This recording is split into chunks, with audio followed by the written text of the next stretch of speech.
Boa tarde a todos, bem-vindos. Um prazer ter vocês conosco novamente nesse nosso encontro de diversidade e inclusão.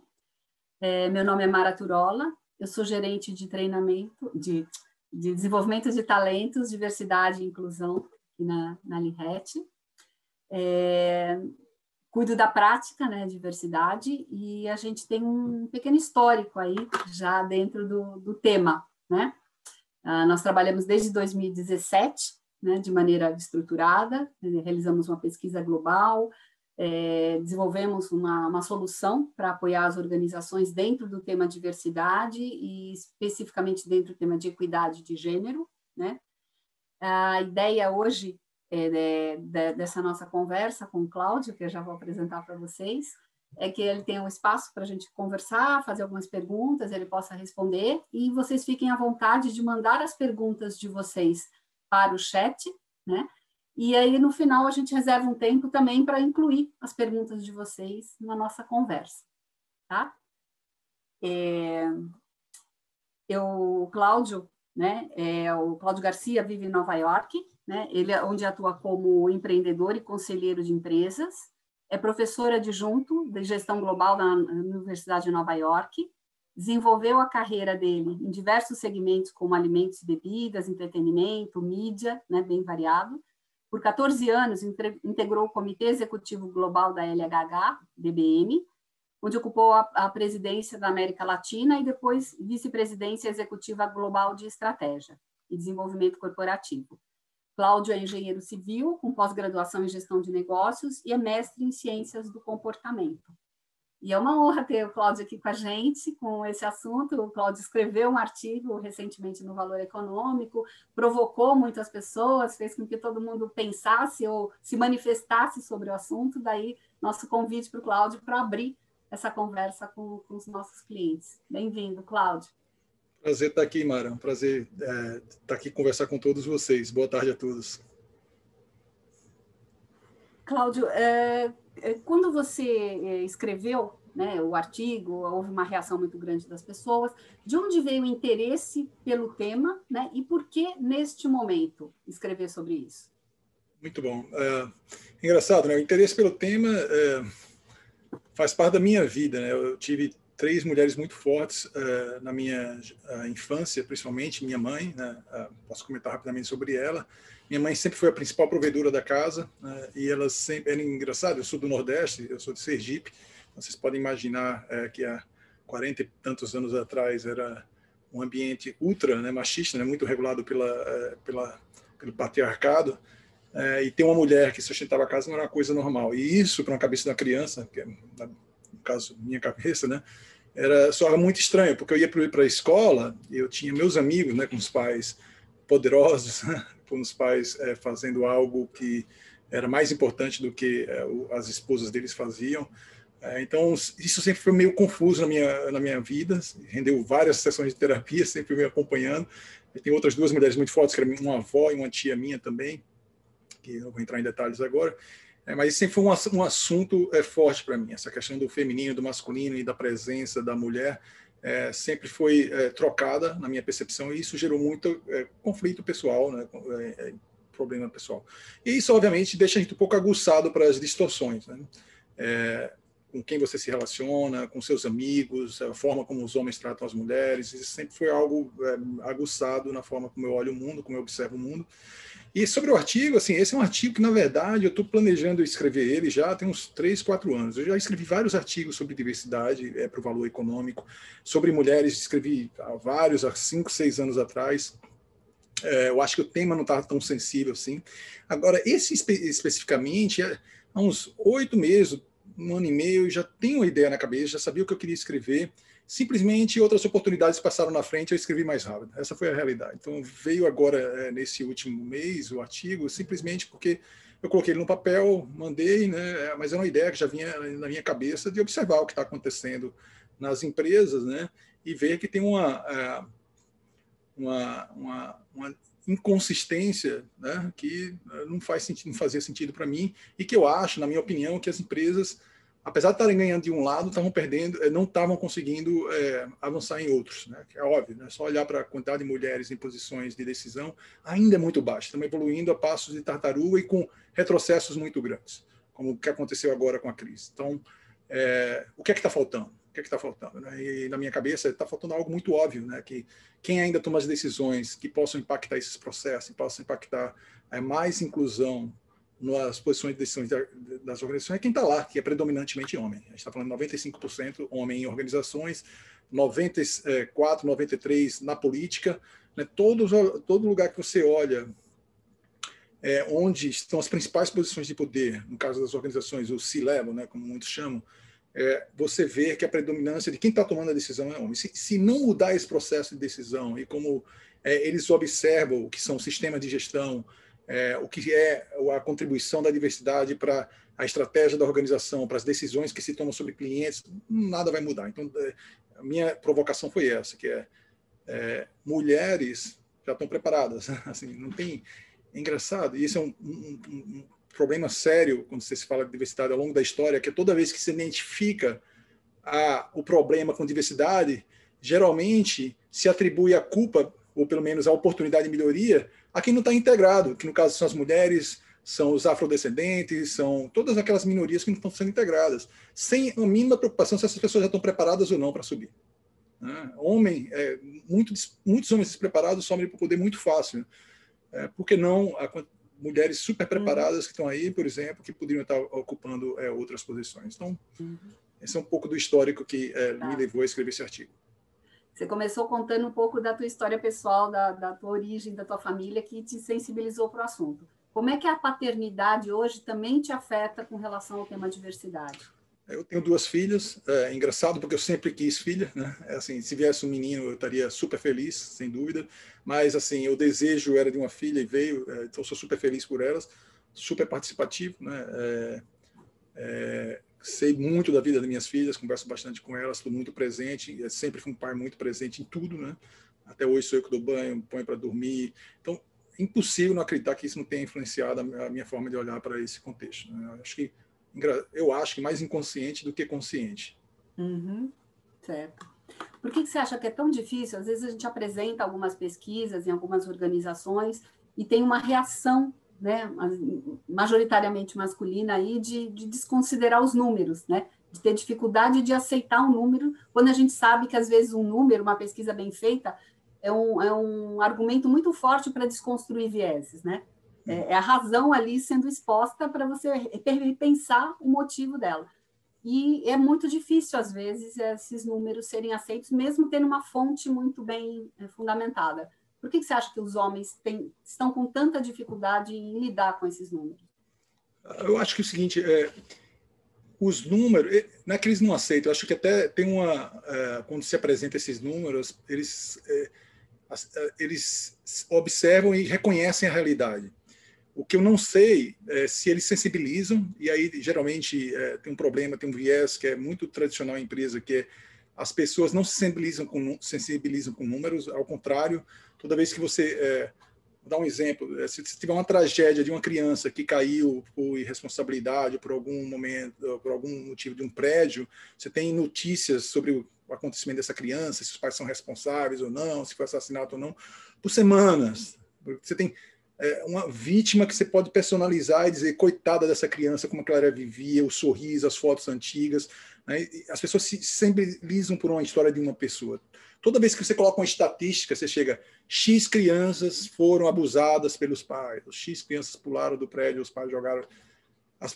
Naturalmente, a gente perde esse viés compassivo, empático, de identificação. Então, tem uma questão aí que eu acho que, muitas vezes, a gente não se utiliza de processos de comunicação que são mais adequados para se sensibilizar. Essa é uma questão que é mais da forma como a gente é composto psicologicamente, né? E a gente poderia se utilizar mais dessa. Mas tem um outro fator também, que é onde eu bato quando eu ajudo organizações com processos de inclusão, que é esses executivos que estão olhando para esses números, eles estão presos no sistema também. É engraçado que eles vivem esse paradoxo, que eles podem tomar decisões que podem transformar completamente essa realidade, ao mesmo tempo que eles são prisioneiros de uma realidade que eles criaram, que são parte dela, né, de uma certa forma.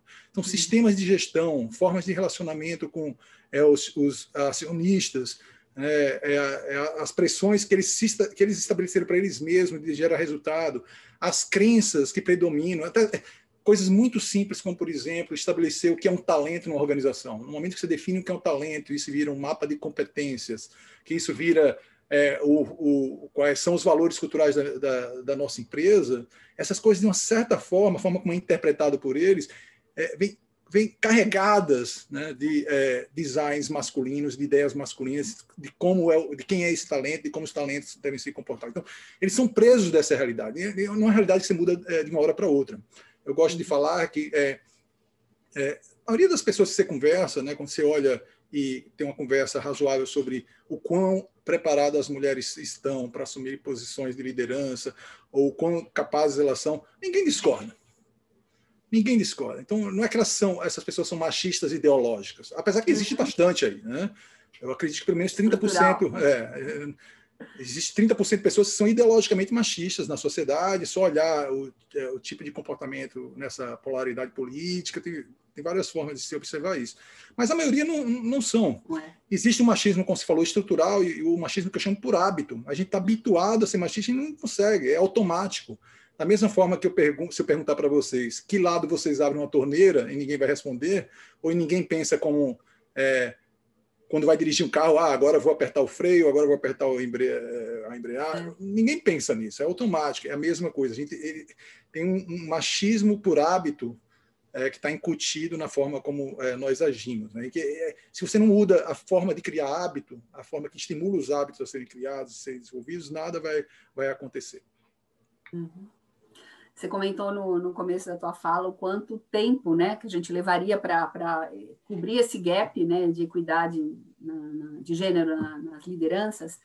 O que você acha que poderia ser feito para acelerar esse processo, para a gente não esperar tanto tempo, que acho que a gente nem tem tanto tempo assim, né? Não dá para imaginar que vai existir empresa no modelo que a gente conhece hoje daqui a 100 anos, né? E o número mais favorável aponta para 100 anos. O que poderia acelerar esse processo de sensibilização dos homens? Você começou a falar um pouco do como esse viés ajuda a não enxergar, né? Não é uma negação racional, tem um viés aí atrapalhando a ação, né? O que você acha que poderia dar esse chacoalhão para ter os homens como aliados? Porque não dá para falar de equidade de gênero se as duas partes não estiverem de verdade comprometidas, né? Exato. Existem vários caminhos, né? Eu acho que foi um pouco da minha provocação, que muita gente voltou para mim e falou, mas eu faço mentorias com mulheres são importantes olhar. A minha provocação não é que todo o processo de autodesenvolvimento, quando é aceito pela pessoa que está participando, quando ela tem desejo, ele é útil, né? Ele é útil, ele vai ajudar a pessoa a se transformar e se compreender melhor e ser mais completa. Tem algum aspecto que ela ganha com aquilo quando é feito genuinamente. Então, assim, eu não sou contra mentorias para mulheres, eu não sou contra desenvolvimento de mulheres. O que eu acho que não faz sentido para mim, né, é que quando você diz tem um problema de diversidade e eu tenho que agir com quem já está preparado, porque as mulheres já estão preparadas há muito tempo. Né? Cognitivamente não se fala, essas são as maiorias que se formam na universidade, elas já são a performance delas nas universidades são melhores que os homens, contribuição científica, homens fazem mais pesquisa, mas as qualidades das pesquisas são muito melhores, muito mais detalhadas feitas pelas mulheres. Eu estou falando de uma forma geral, obviamente existem tudo relativo nesse caso, mas em geral isso é fundamentado, tem muitas pesquisas mostrando isso.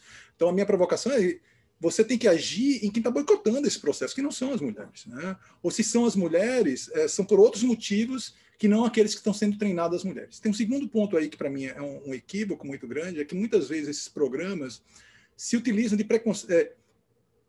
inconscientemente também, de uma certa forma, ou enviesado por hábitos machistas, eles focam em ajudar mulheres a adquirir comportamentos que já estão cheios lá em cima do poder, que são os comportamentos masculinos, que a gente não precisa mais deles, estamos cheios, a gente precisa de mais equilíbrio nessas decisões.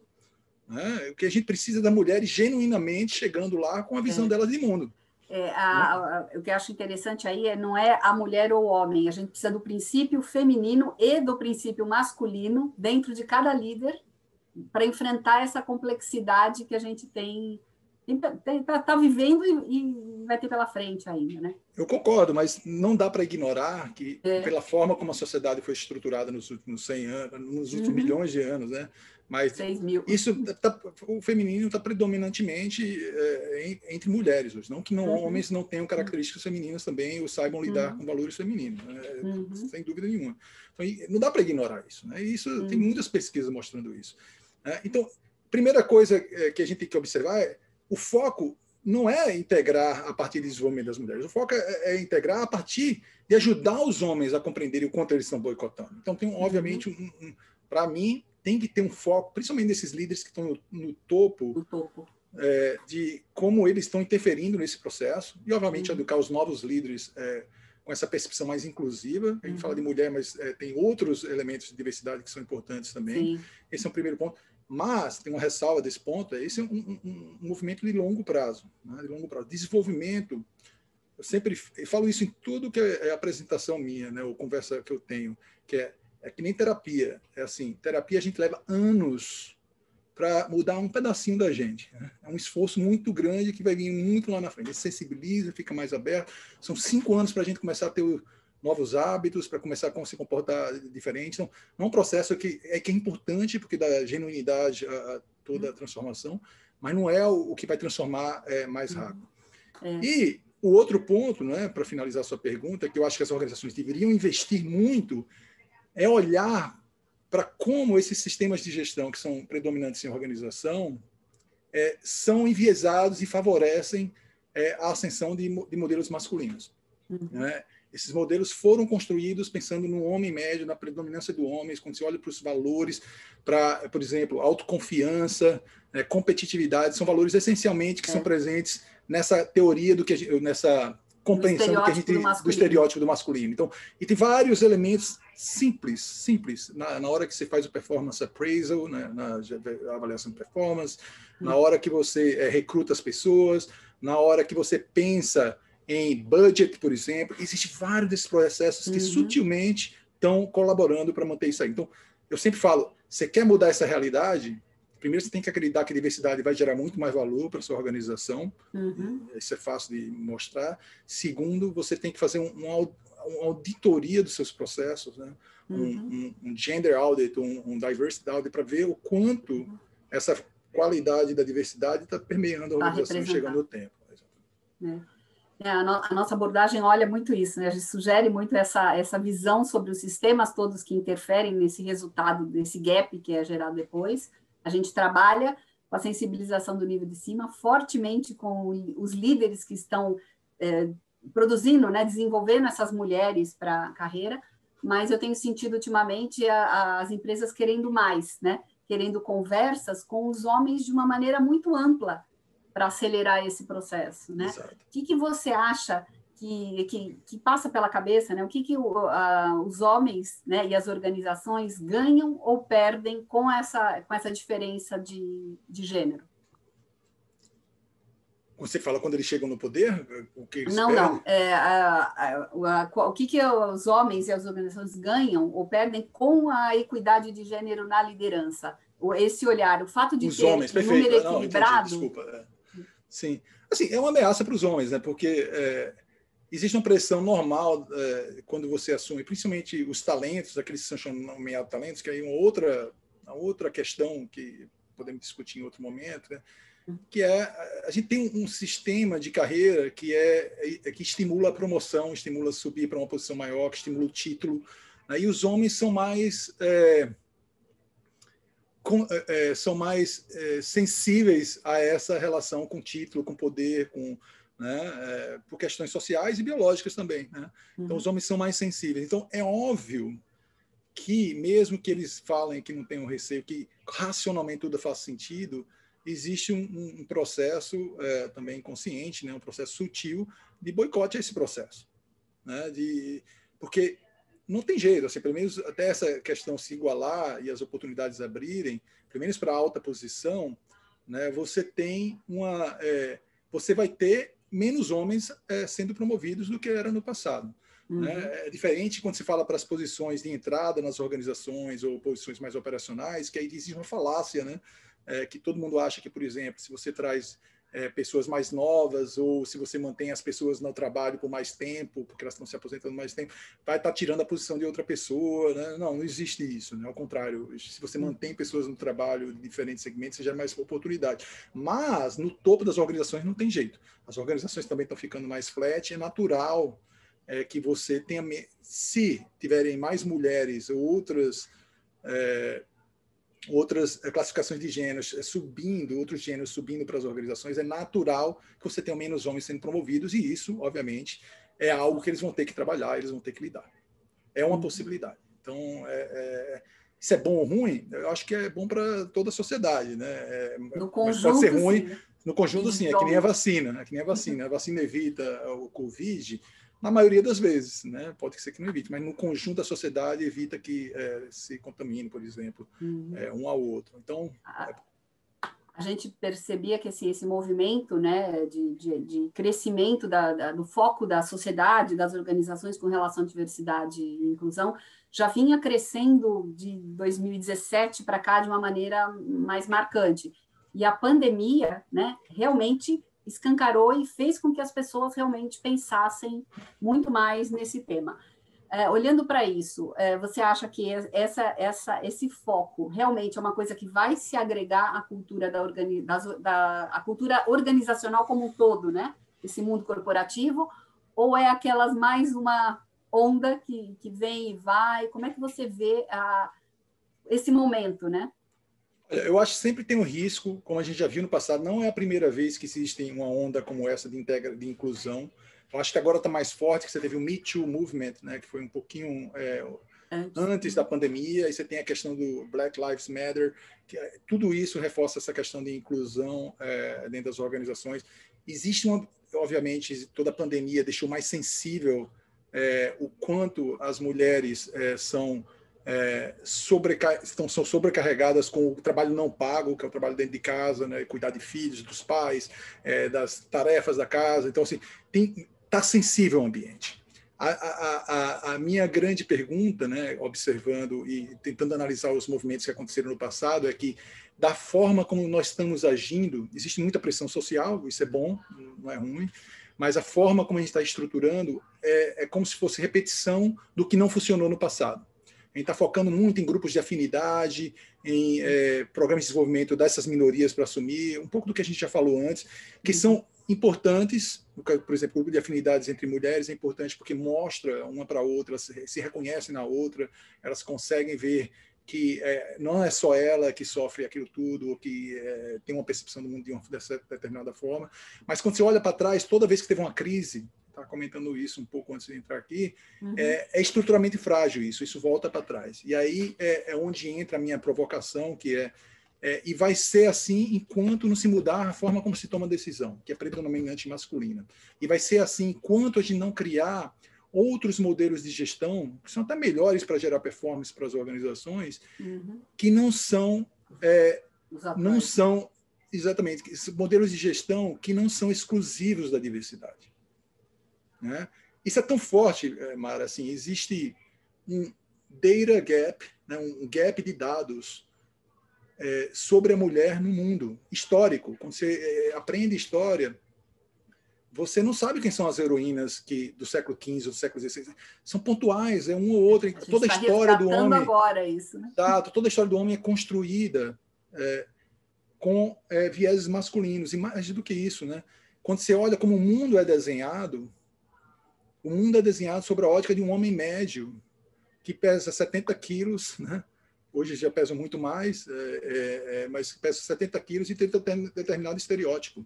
Então, isso tem um custo muito grande. Eu vou dar exemplos que todo mundo vive aqui. Né? Desde, por exemplo, uma estante, que quando você quer pegar alguma coisa, você não alcança, porque a mulher de estatura usualmente é menor do que o homem. Ou, por exemplo, você vê o quanto quando você vai em festas, ou em shoppings, ou em eventos, que a fila da mulher é geralmente a fila da mulher para ir nos toilettes são geralmente 4 a 5 vezes maior do que as dos homens. tem um erro de design, tem um gap, tem uma falta de informação ali, ele não foi desenhado para a mulher. Ou, por exemplo, que muitos dos equipamentos de segurança em fábricas ou para a polícia, né, que precisam se armar, foram desenhados para esse homem médio e que, por exemplo, criam traumas nos seios das mulheres, né, ou que não foram desenhados para o tipo da coluna da mulher, que é diferente do homem, ou para proteger a musculatura da frente da mulher, que é diferente do homem. Todas essas coisas são baseadas numa visão do homem, né, que não é da humanidade. Né? Mesmo quando a gente pensa em humanidade, a gente pensa no homem. Existem vários gaps. Então, isso é muito sério o que eu estou falando. Então, assim, quando você não tem, como eu estava falando, essa auditoria do seu processo de gestão, que observa como essas coisas sutilmente boicotam o processo subir, enquanto a gente não mudar a infraestrutura que leva as pessoas ao poder, nada vai mudar. Não é só o desenvolvimento que vai levar a mulher para frente. Você tem que mudar quem vai tomar essas decisões para mudar esse sistema, que são os homens. Então, o meu foco, e eu acho que é aí onde entra o meu artigo, o meu foco é, se a gente não começar a observar e desenvolver esses homens, a perceber o impacto dele nessas decisões e o quanto as organizações, quanto a sociedade está perdendo, e não ter essa diversidade chegando até o poder, as próprias organizações dele, né, nada vai acontecer. E eu acho que ainda muito dessas decisões que estão acontecendo hoje são mais do mesmo para mostrar que está sendo feito alguma coisa em relação ao tema que é polêmico hoje e que está gerando várias críticas. Né? Quando as pessoas dão depoimentos errados ou quando tem um caso de assédio sexual e aí vai. Né? Cláudio, você é do nível C-Level, né? E se você tivesse que fazer uma recomendação, né, para os executivos desse nível com relação ao tema, e se você tivesse que fazer uma recomendação para os profissionais de diversidade e de RH que estão trabalhando na causa com relação ao tema, o que você recomendaria? Para o C-Level, simples, peçam ajuda. Vocês não sabem com quem vocês estão lidando. Se forem homens, principalmente. Vocês não sabem. Assim, a gente está falando de um mundo que nunca foi da agenda das organizações. Você nunca foi treinado para isso. Né? Esse é o primeiro momento. E segundo, você é cheio de viés para lidar com essa questão. Você precisa ter alguém que te acompanhe em vários aspectos, tanto no sentido de gestão ou no sentido de observar como você toma a decisão e como ela te afeta, como no nível do dia a dia, no nível prático. Né? Não é só para as organizações. Né? As mulheres ainda gastam de 3 a 6 horas a mais por dia trabalhando do que os homens. Não é no trabalho da empresa, é no trabalho de casa. Né? Então, assim, além de casa, quem é que está? Quem é a pessoa que você confia, mulher ou um amigo, alguém de confiança, que está te pontuando para essas coisas? Né? As mulheres, parece brincadeira, mas esses 3 a 6 horas a mais que as mulheres gastam em casa elevam o nível de estresse das mulheres, deixam elas muito mais vulneráveis para doenças, inclusive câncer e outras coisas. Né? Então, assim, quem é que está dando seu feedback? Saúde mental. Quer dizer, por mais que os homens, a gente fale, os homens reconheçam isso, e reconheçam isso faz sentido, eles precisam de alguém que pontue toda hora. Que pode ser a própria esposa dele. Né? Engraçado que numa outra conversa que eu tive, alguém falou assim, eu até tento ajudar, mas minha esposa reclama que eu não faço bem feito. Né? Mas se esforce, né? Se esforce, né? Pede a ela ajuda. Né? Então, assim, quem é que está te ajudando? Tanto nos níveis pessoais, porque se a gente não mudar essa realidade dentro de casa, a gente tem o risco de não mudar uma estrutura que não vai permitir que as mulheres sejam plenas onde elas precisam estar sendo hoje, né? Com mais participação na sociedade, de outras formas. Né? E nas empresas, você precisam de ajuda pessoal, que a mais a longo prazo, de desenvolvimento, pode ser um coaching pessoal, pode ser um mentor, o que seja. E segundo, pessoas que possam te ajudar a olhar o sistema, olhar como o seu sistema, o seu modelo de gestão da sua organização está interferindo nesse processo, que eu acho que é o mais importante. Se a gente quiser acelerar esse processo, esse é o que vai fazer o efeito de mais curto prazo nesse processo, na minha opinião. Certo. Você arriscaria um palpite? Falar de 5 anos hoje é quase que uma viagem, né?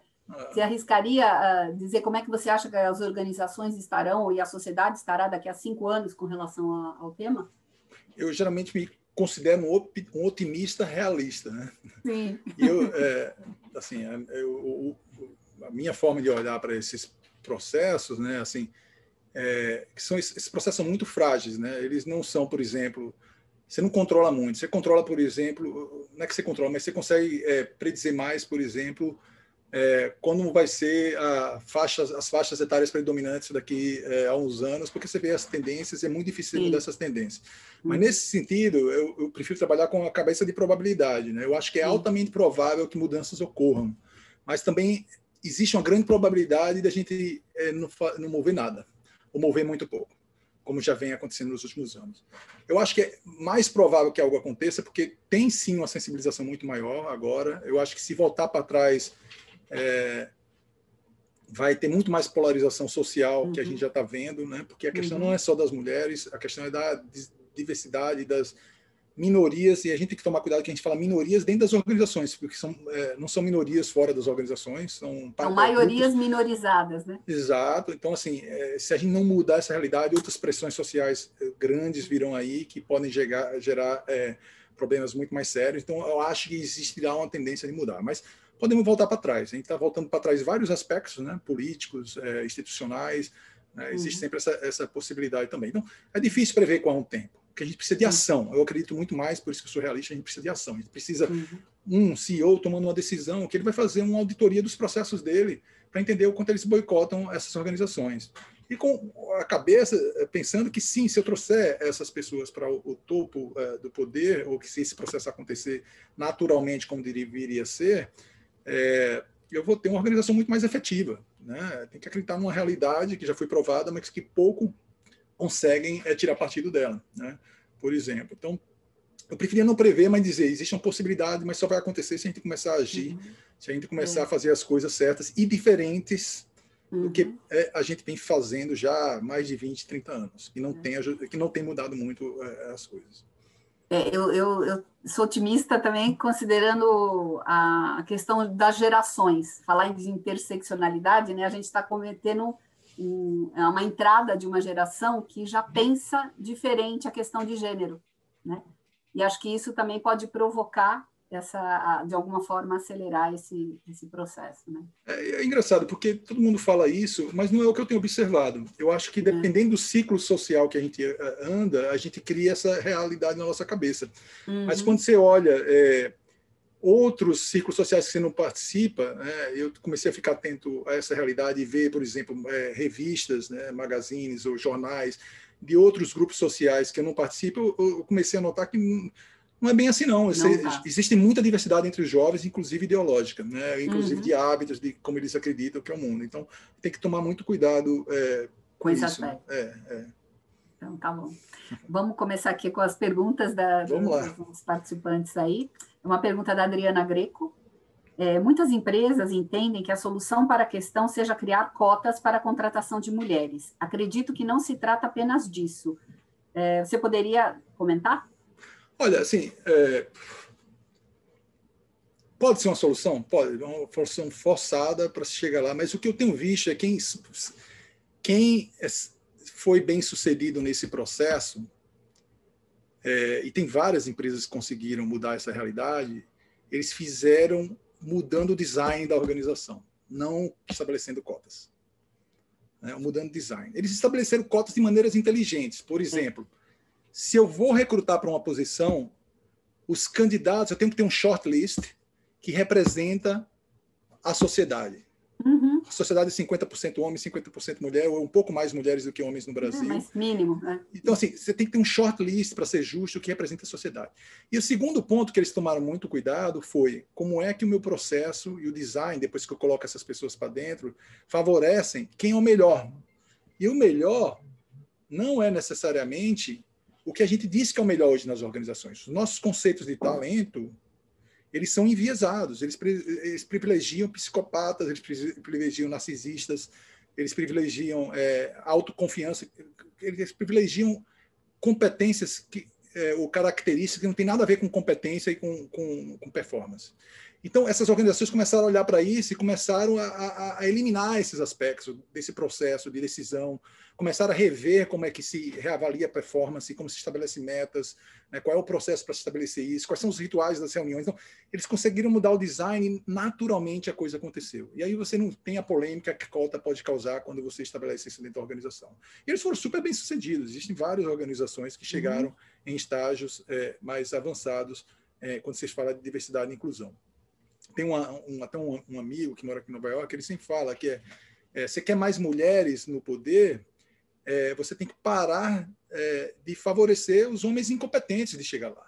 Na hora que você estabelece as regras, estabelecendo o que é competência, baseado em ciência, o que é, de fato, as competências, características que geram performance, naturalmente as mulheres vão chegar lá porque elas já são competentes, em vez de ficar se preocupando em treinar mulheres que já estão preparadas. Né? Você pode treinar mulheres porque é bom desenvolver qualquer profissional, qualquer indivíduo. Mas elas não precisam mudar para chegar lá. Então, assim, as cotas podem ser um caminho, mas eu não acredito que é o caminho mais efetivo e que crie uma cultura de inclusão natural, que seja... Depois as pessoas nem vão pensar que se existe inclusão ou não, já é parte da realidade da organização.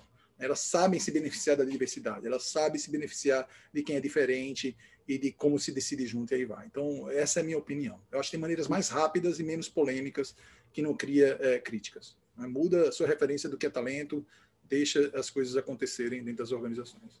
Depois, flexibiliza as portas, né, de entrada, aí vai. Flexibiliza não, coloca as portas corretas. As portas hoje são design, né, elas são desenhadas para favorecer o homem, com características que não são associadas com performance. Então, tem um favorecimento a competências que são predominantemente masculinas ou características que não têm associação nenhuma com performance, ou baixíssima com performance. Então, é isso que a gente tem que tomar cuidado. Certo. Agora a pergunta da Aline Lamota. Qual a sua visão sobre os programas de sponsor em que uma pessoa do C-Level acompanha uma mulher para que, quando tiver uma vaga, ela seja indicada e a empresa saia do vício de indicar apenas homens? Sim, a grande pergunta que eu tenho é, essa mulher que está indo para lá para cima, ela está indo pelos méritos dela ou porque ela tem um sponsor que está favorecendo ela? Então, assim, mais comunicação dentro da organização, os homens conhecerem as mulheres, ou os líderes, mesmo que sejam líderes não homens, mulheres, qualquer tipo de líder, ter mais conhecimento dos talentos é sempre muito útil. Tem até um grande amigo meu que tem uma ferramenta que é super útil e fácil de se usar, que ele simplesmente marca cafés entre pessoas de áreas diferentes, de áreas diferentes da organização, e ele começou a usar isso para inclusão, para finalidade de inclusão. E deu super certo, porque simplesmente as pessoas lá de cima estavam vendo quem falava mais alto, ou quem estava participando mais das coisas, e não estavam observando outros talentos que são, por exemplo, mais introvertidos, ou como as mulheres são mais comedidas e não se expressam tanto. Então, só um processo desse já incluiu várias pessoas. O medo que eu tenho desse programa de sponsorship é que muitas vezes a pessoa que está lá em cima, eles vão ter que escolher os talentos, e esses talentos, mesmo que sejam mulheres, são escolhidos baseados em réguas que não são as melhores réguas para talentos. Se você tem réguas boas e você definiu quem são realmente os talentos que têm potencial de suceder, sponsorship sempre é útil para ajudar a pessoa a entender a cultura, entender como é a realidade lá na frente, mas tem que se tomar cuidado, com um cuidado grande, porque muitas vezes esses homens que estão mentorando as mulheres embaixo, isso acontece muito, eu vejo cheio, eles trazem a visão dele masculina do mundo, como se faz política, de como é que se mantém várias coisas que a gente quer eliminar das organizações. Então, você tem que ter esses programas de co-sponsorship ou mentoria, eles têm que ser muito bem preparados, porque senão você só carrega e mantém o que já existia no passado. Você sobe mulheres que vão se acostumar a agir de uma maneira que não é genuína, que não vai trazer a diversidade que ela poderia estar trazendo para a organização. Tá ótimo. Pergunta da Milena Lunardi. Né? A carga mental das mulheres é muito grande mesmo. O homem delega para a mulher todas as decisões de planejamento, organização e execução. Tem algum comentário sobre isso? É óbvio, assim, tudo que é tarefa mais operacional, naturalmente o homem vai pensar que é da mulher. Já em casa, a gente foi criado assim, as crianças são educadas assim. Né? Minha esposa, a gente quando conversa disso, às vezes ela fala, esses são os problemas das Marias, né? Eu vou explicar. Ela tem uma amiga chamada Maria, que é super inteligente, uma arquiteta super inteligente, talentosíssima, né? Mas quando você chega na casa dela, ela tem 3 filhos. Toda vez que os filhos levantam a mão e pedem uma coisa, ela que vai fazer para os filhos. Seja uma roupa que ele não sabe onde estão, seja a comida que ele precisa sair para chegar na escola, o prato que deixou lá no quarto. Estamos criando os machistas do futuro, né? Estamos criando os machinhos do futuro. A minha esposa fala, pô, cuidado da namorada desses garotos, né? Você está criando o que a gente não quer mais, né? Então, assim, como é que a gente muda esse padrão, né? Esse também é um processo de longo prazo. Como é que a gente muda esses pequenos... Educação, né? Essa educação. Então, você está certo, as mulheres carregam mais, e esse processo que também acaba chegando nas organizações, né, dos homens acabarem, tem tarefas mais operacional. Eu vou dar um exemplo que acontece toda hora em organizações. Vamos fazer um evento, vamos contratar isso. Pares, numa mesma área, vamos supor, tudo diretores na mesma área, vão ter que escolher alguém. 99% das vezes escolhe a mulher do grupo. Pares, mesmo nível. Por quê? Porque tem essa ilusão que a evento é mulher que cuida. Tem que acabar com isso, né? As mulheres têm que se posicionar e dizer, não, por que tem que ser eu? Porque eu sou mulher, né? E colocar isso para discussão. Tá bom, pode ser eu, mas eu quero todo mundo aqui reportando para mim, me ajudando com tarefas, sei lá. Cria uma realidade que te beneficie. Né? Essa é uma verdade. A gente tem que quebrar esse padrão. Começa de casa, mas a gente tem que mudar os processos decisórios na organização para permitir que isso aconteça também. Criar outros hábitos dentro da organização. Tá ótimo. Agora uma pergunta do Alexandre Esper. Como você enxerga a estratégia de cotas para acelerar esse processo? Você começou falando... Eu conversei sobre isso. Então, eu acho que é um caminho, mas como eu falei, eu tenho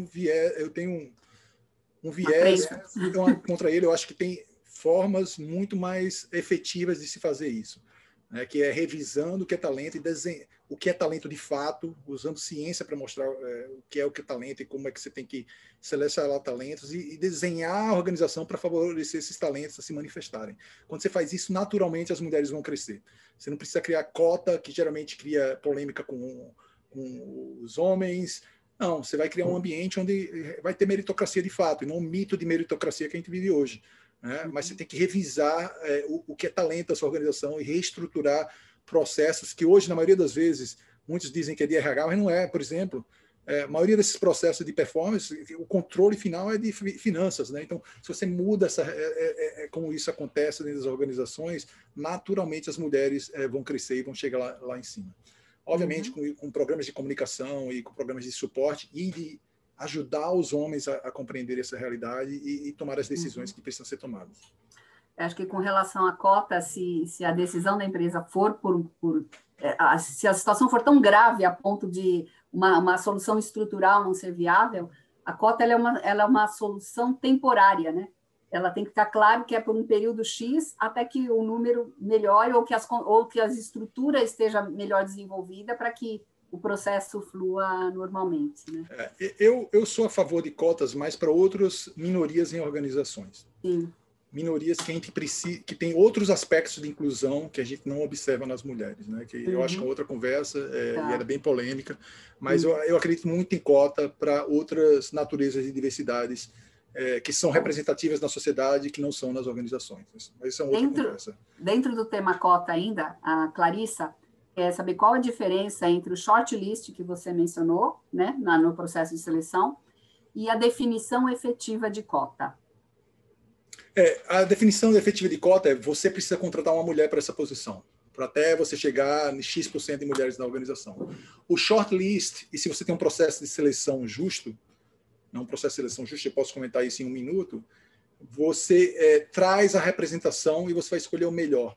E se você tem um processo de seleção justo, naturalmente, ao longo do tempo, você vai ter um balanço demográfico na sua organização que representa a sociedade, mas trazendo quem merece estar naquela posição. Então, você vai privilegiar a meritocracia, né? Vai privilegiar o que é talento.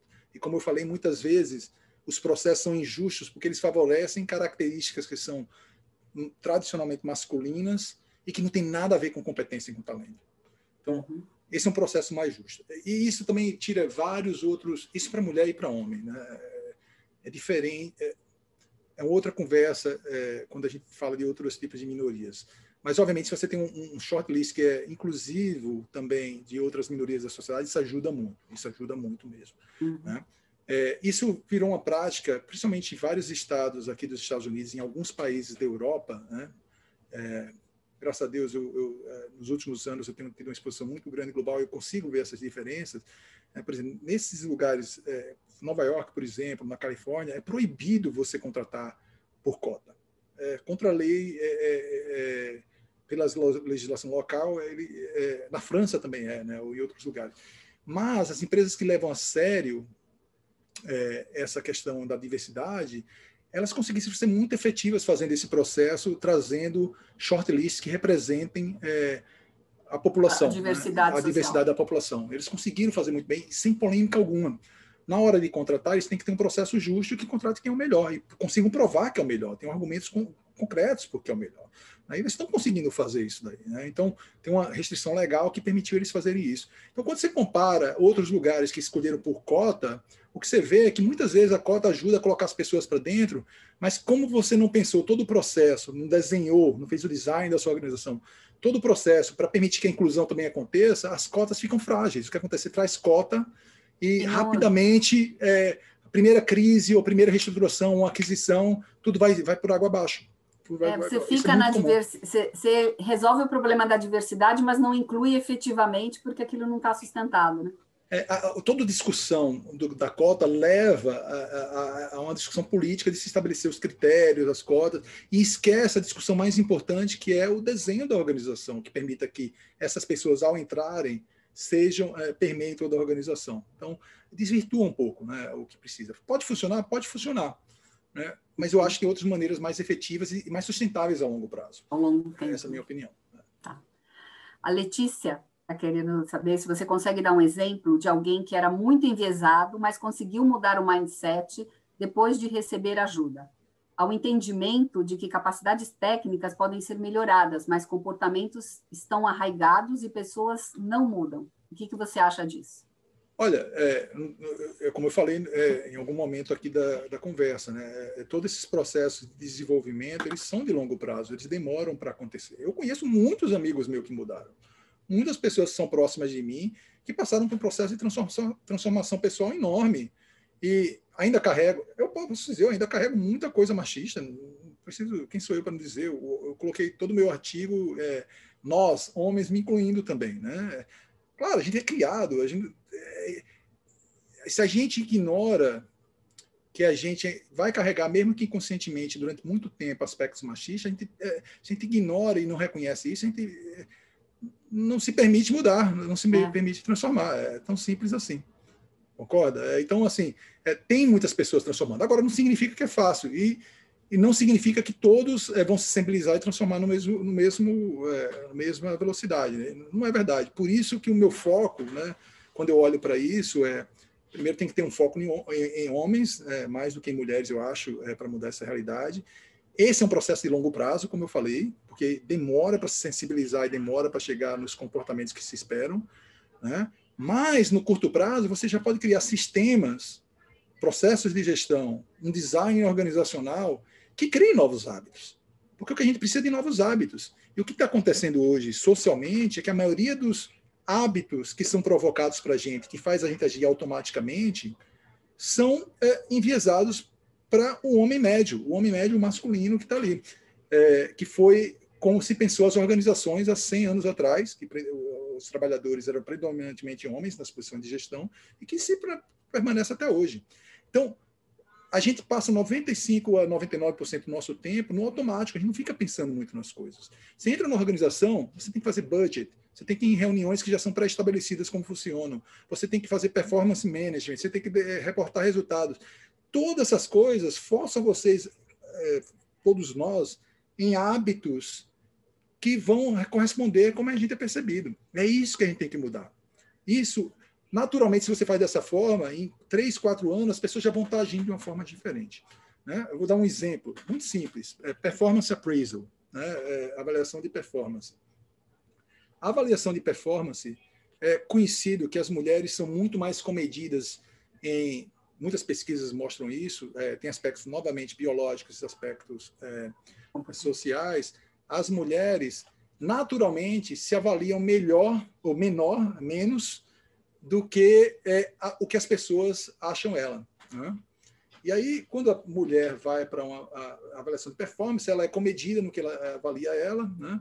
e não tem nenhum problema, ela está sendo honesta com a realidade, né? E o chefe dela, né, que na maioria das vezes eram homens, né, predominantemente, demograficamente é fácil de concluir isso, eles vão olhar e vão dizer, pô, eu avaliei ela muito melhor do que ela se avaliou. Talvez ela tenha razão. Tem um fenômeno comportamental, né, um viés que chama anchoring bias, né, o viés de ancoramento, que geralmente a gente olha com uma coisa muito diferente do que a gente tem, a gente tenta se referenciar que aquilo é uma realidade. Então, naturalmente, na correção, os chefes dessas pessoas olham para a avaliação baixa da pessoa e dão um downgrade, mesmo que seja maior do que da pessoa, faz um downgrade das mulheres, por exemplo. Homens geralmente se avaliam melhor ou igual ao que os outros veem eles, né? Eles são menos comedidos, eles são mais narcisistas, de uma certa forma. O homem tende a ser 40%, o homem tende a ser geralmente 40% mais narcisista do que mulheres, né? Eles são mais autoconfiantes, eles são mais vocais, agressivos, então eles se avaliam muito melhor. E quando o chefe vê aquilo, né, o chefe olha para aquilo e diz, opa, deixa eu ajustar para essa outra referência. Naturalmente, isso prejudica as mulheres. Então, como é que você muda o performance appraisal, né, a avaliação de performance, de uma forma que neutralize esse efeito, de como homens e melhores. Então, isso é um exemplinho de algumas centenas de outros que existem nas organizações. Se você muda essa realidade, naturalmente, você vai ter mulheres sendo melhores reconhecidas na organização. E, naturalmente, ao longo do tempo, elas vão estar chegando com uma visibilidade diferente do que se era no passado. Então, isso é um exemplo do que eu estou falando, né? De que muda o sistema, foca no sistema e nos homens que estão tomando decisões sobre esses sistemas. E aí você consegue fazer uma transformação mais rápida. A pergunta da Simone Sabião. Quais autores você recomenda para RHs e C-Level sobre o tema e quais são os casos reais de referências de diversidade e inclusão em âmbito global? A segunda parte da pergunta é quais são os casos reais que são referências em diversidade e inclusão no mundo, as grandes organizações. Olha só, autores. Tem um livro chamado Invisible Woman. Todo mundo devia ler esse livro, né? De uma jornalista. Eu tenho até o nome dela. Deixa eu aqui, anotei. Passei para outra pessoa, agora me dá um segundo. Uma dela é Caroline Criado Pérez. Caroline Criado Pérez, Invisible Woman. Todo mundo deveria ler esse livro, né? Ele fala desse data gap que existe em relação ao que é definido para o mundo, como o mundo é desenhado, que é predominantemente masculino e que ignora a realidade das mulheres. E tem vários exemplos fantásticos lá, né? Por exemplo, que homens representam 70% dos acidentes de trânsito e mulheres só 30%, e homens, geralmente, os acidentes de trânsito são muito mais graves, mas, quando existe o acidente, o percentual do homem sobreviver é muito maior do que a mulher sobreviver, mesmo a mulher representando um percentual menor. Por quê? Porque todo o sistema de proteção do carro, como ele amassa, o cinto de segurança, foi desenhado para o homem médio, não para o arquetipo físico da mulher. E as mulheres pagam preço com a vida. Então, esse é um exemplo. Ou, por exemplo, que quando grandes cidades vão limpar a neve que cai, né, cidades nórdicas, mesmo em países como a Suécia e Finlândia, que são mais iguais, né, até então se limpava as rotas que iam ao trabalho, né, para permitir que os carros chegassem mais rápido no trabalho, e depois as periféricas. E ignoraram que a vida das mulheres é uma vida muito mais aleatória, elas não vão direto de um ponto para o outro como os homens, né, elas vão até a escola, param, andam, levam o filho, param no supermercado, vai cuidar do pai ou da mãe, né? E quer dizer, quando se olhava para o hospital nessa época de gelo, com os acidentes, a maioria dos acidentes vinham de pessoas que estavam parando o carro, de pedestres, que eram predominantemente mulheres. Quer dizer, todo o sistema foi desenhado para favorecer uma história antiga, que eram os homens que tinham que chegar no trabalho. Então, esse livro é interessante. Tem outro livro da Iris Bonet. Iris Bonet, eu acho que é Bohnet, que se chama What Works. What Works. Esse livro também todo mundo iria ler, principalmente os RHs, que mostram exatamente o que eu estou falando, como os sistemas são desenhados, como o design leva a nós a criar hábitos que, no final, geram esse machismo estrutural que a gente nunca consegue se livrar dele e que não permite que as mulheres cheguem lá no topo. Eu acho que esse livro é um pouco mais antigo da Iris, mas é muito interessante, eu acho que tem muita coisa que já evoluiu. E tem um terceiro livro do Thomas Chamorro, que é um psicólogo, né, é professor aqui da Columbia University, que se chama Why Incompetent Men Become Leaders. Uhum. Why Incompetent Men Become Leaders and What We Should Do About It. Que aí o Thomas, eu gosto muito dele, que ele traz essa perspectiva dos traços de personalidade, das características pessoais que são favorecidas dentro da organização e que não representam o que deveria ser o talento dentro das organizações. E como isso favorece os homens e não permite que um monte de mulheres competentes cheguem ao poder. Então, esses 3 livros. Exemplo de organizações, existem várias que evoluíram bastante. Eu comentei algumas onde você não deve olhar. Não olhe para empresas de tecnologia. Elas estão anos-luz atrás, práticas ultrapassadíssimas. É engraçado que a maioria das empresas aqui no Brasil, quando vai fazer benchmark, vai para São Francisco.